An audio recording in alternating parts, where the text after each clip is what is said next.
Mais ouvrons ce journal avec plus de sérénité. En ce vendredi saint, les catholiques ont gravi le chemin de croix pour commémorer donc la passion du Christ. Une tradition vieille de 2024 que la paroisse Mariano Tejo avait suspendue il y a 3 ans pendant l'épidémie Covid-19. La procession sur les hauteurs de la mission attire toujours autant les catholiques, comme nous le montre Esther Parot-Cordet. Une croix géante et une montagne à gravir. Les fidèles de la mission se sont levés à l'aube pour recréer le parcours emprunté par Jésus dans les rues de Jérusalem en portant la croix. Un moment fort dans la vie d'un chrétien.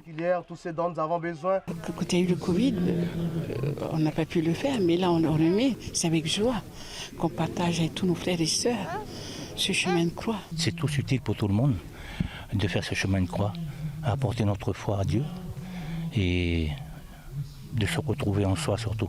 Prier pour nos âmes, pour les âmes qui sont parties avant nous là. Et c'est très important, ils ont besoin de nous. Au nom du Père, du Fils et du Saint-Esprit. Et pour la première fois, un prêtre missionnaire de Brazzaville au Congo mène la procession. Prier et méditer devant les 14 stations qui rappellent le calvaire du Christ le jour de sa mort, c'est bien plus qu'un symbole pour l'ecclésiastique. C'est une souffrance qui se transforme en joie. Parce qu'on dit toujours dans la vie, il faut passer. Vulgairement dit, passe par la passion et pour savourer la résurrection. C'est-à-dire dans la vie, toujours expérimenter la douleur. Et en passant, je dis ce qui suit.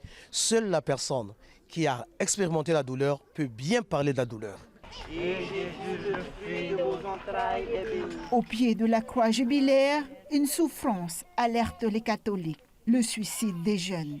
Pour un rien, nos enfants suppriment leur vie, la vie don de Dieu. Au début du mois, au moins 4 personnes ont mis fin à leur vie en l'espace d'une semaine.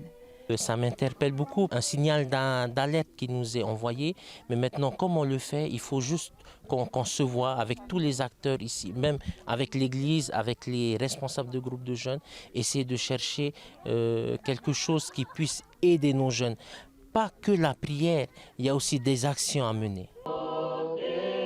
Crucifié le vendredi selon les évangiles, Jésus-Christ ressuscite le 3e jour.